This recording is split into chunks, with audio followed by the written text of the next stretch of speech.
Karibu msikilizaji katika kituo chetu, kitu ambacho ni nambari moja katika kuhakikisha kwamba tunakufahamisha taarifa punde zinapotokea na tunakusogeshea karibu taarifa za kweli ili kuhakikisha kwamba unapata kujifahamisha zaidi kuhusu yale yanaweza kutendeka.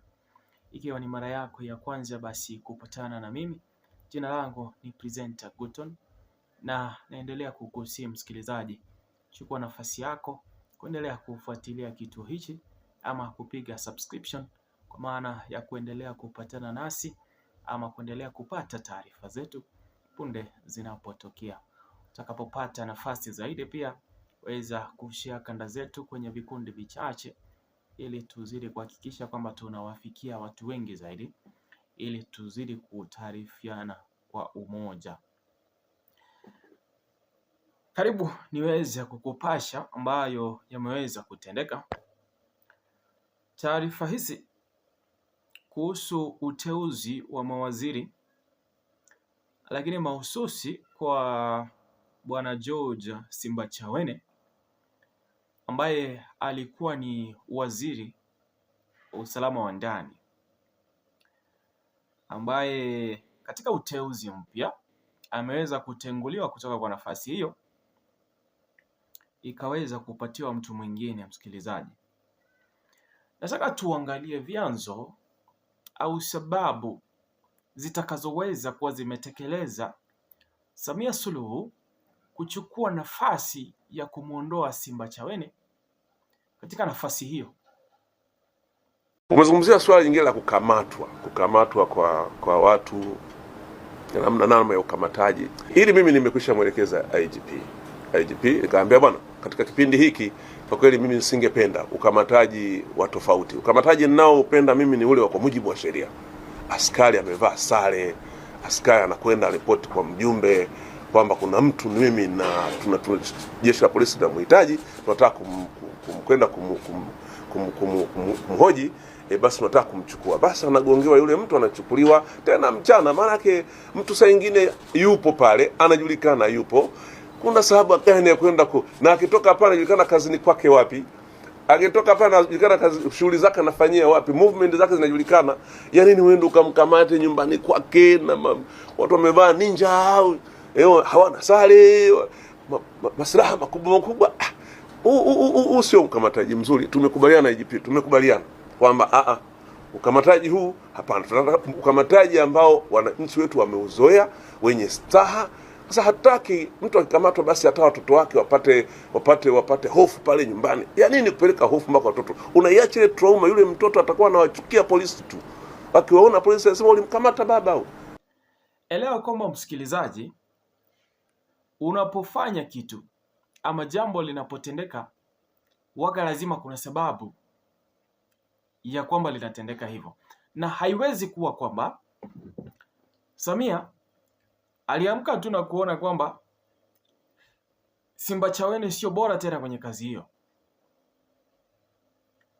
Kuna masuala machache yameweza kutokea siku za hivi karibuni ambayo kwamba yamesababisha Samia kumwondoa Simbachawene katika nafasi ya waziri wa usalama wa ndani.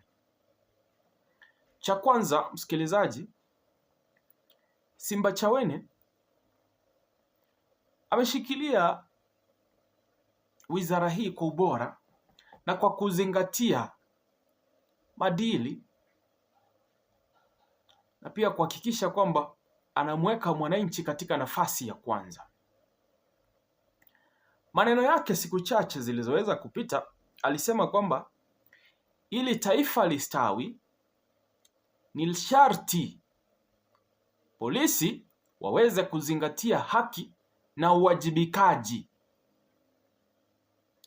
Ina maana msikilizaji, Waziri Simbachawene alikuwa ameanza kuhakikisha kwamba polisi wanaotumika vibaya ama kusababisha mauaji kinyume na sheria wanakwenda kuchukuliwa hatua, kwa sababu alisema kwamba ili taifa listawi ni sharti polisi wazingatie haki na uwajibikaji. Kwa hivyo ikiwa kuna kitendo umekitenda kama polisi na sio bora, unawajibikia kitendo hicho. Ina maana nyingine, msikilizaji, unachukuliwa hatua za kisheria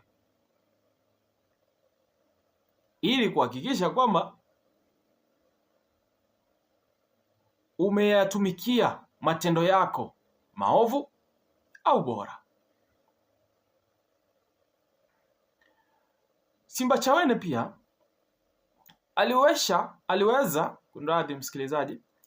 aliweza kukashifu kitendo cha watu kushabikia polisi wanapojipata kwenye hali ya hatari, wanapojipata kwenye shida ama kwenye misiba. Akawashauri polisi kuwa ni rafiki wa wananchi, yaani kudumisha ule urafiki wa kibinadamu ama kufuata njia tu za kibinadamu. Kwa sababu gani, msikilizaji? Ama ili linafanyikaje? Usikue unafanya vitendo vya kikatili kama polisi ukasahau kwamba wewe pia ni mwanadamu. Matatizo yanapokupata unawahitaji wale wenzako kuketi na wewe. Kwa hivyo unapotekeleza kazi yako ama jukumu lako la kipolisi, hakikisha kwamba unazingatia haki na unafanya hicho inavyostahiki na inavyoweza kuelekeza sheria ya nchi ya Tanzania. Jambo ambalo liliweza kumuudhi sana Samia Suluhu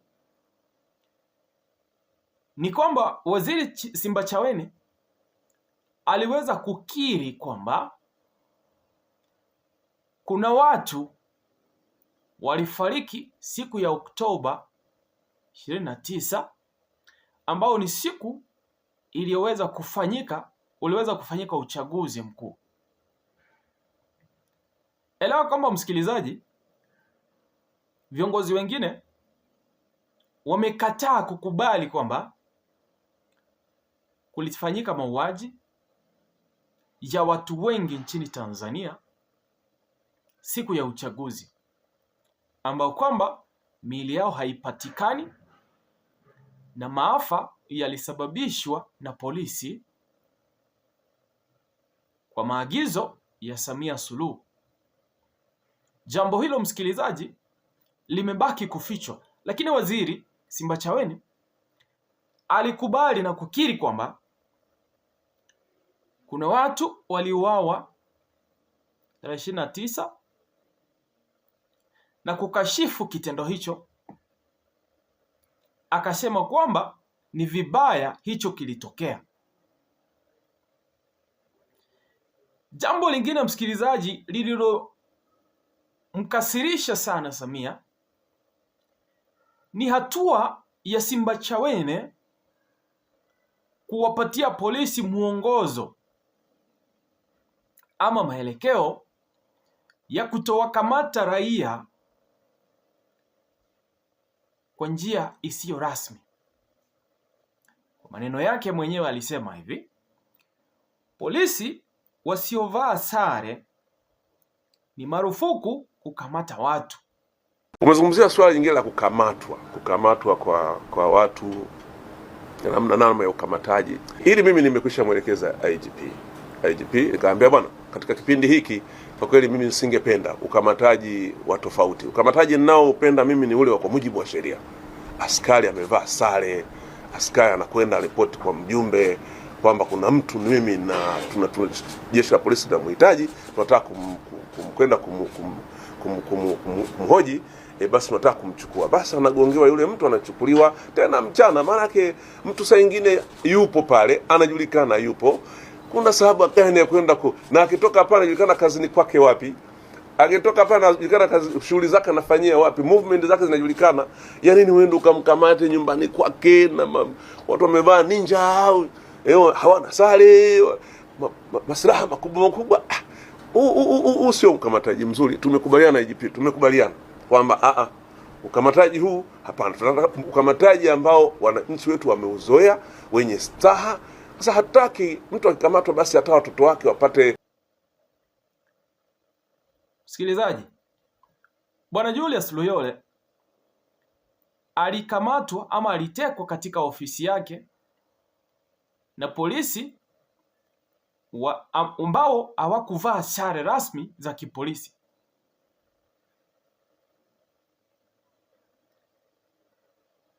Kuna watu kadhaa pia wamekamatwa ama wametekwa na polisi wasiovaa sare. Sasa Waziri Simbachawene akatoa maelekezo kwamba polisi wasiovaa sare ni marufuku kukamata watu. Tofauti na hivyo tumekubaliana, isipokuwa shughuli za kipolisi ziko nyingi, masuala ya kiusalama yako mengi, yana levels tofauti. Pale itakapobidi ya namna hiyo, basi hiyo inayefanana na aina ya kosa, kuliko hata kosa kadogo tu mtu kaposti. Unajua hivi visimu hivyo, mtu mwingine kaposti ka kitu tu hivyo, uchochezi. Hapana, hii tumekubaliana na hili haliwezi kuwepo kabisa katika kipindi hiki. Na kwa kweli nadhani na lenyewe ndio limechochea sana kuleta wananchi baadhi kuwachukia polisi, lakini polisi hawa ndio wanaofanya kazi nzuri mpaka huko mtaani tunaishi kwa usalama. Na Samia anawahitaji kuwatumika hivyo ili kuweza kuwateka watu bila kuonyesha kwamba ni polisi wametekeleza kitendo hicho. Swala hili msikilizaji, ndo limemsababishia Simbachawene kutenguliwa katika nafasi ya waziri wa usalama wa ndani nchini Tanzania.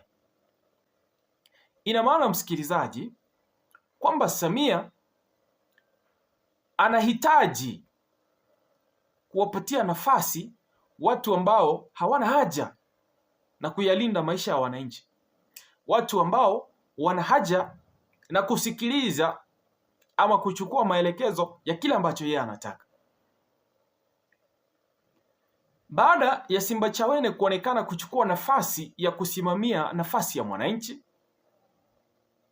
kilichompata ni kutenguliwa katika nafasi hiyo baada ya miezi takriban mitatu msikilizaji, kwa sababu uteuzi ulifanyika nafikiri Novemba mwaka 2025. Mpaka sasa ni mwezi wa pili. Waziri huyo amehudumu kwa miezi michache, lakini katika miezi hiyo michache ameonekana kuwa imara katika kutoa miongozo inayozingatia haki na katiba ya nchi ya Tanzania, jambo ambalo limeweza kumghadhabisha Samia Suluhu na kumtengua kutoka nafasi hiyo ya waziri wa usalama wa ndani. Sasa Samia anahitaji kutia watu ama kutia vibaraka katika nafasi kama zile, ili anapoweza kutekeleza jambo ama kutekeleza mauaji, utekaji, inakuwa ni rahisi, kwa sababu wanafanya bila kuuliza, bila kuzingatia katiba na bila kuzingatia haki.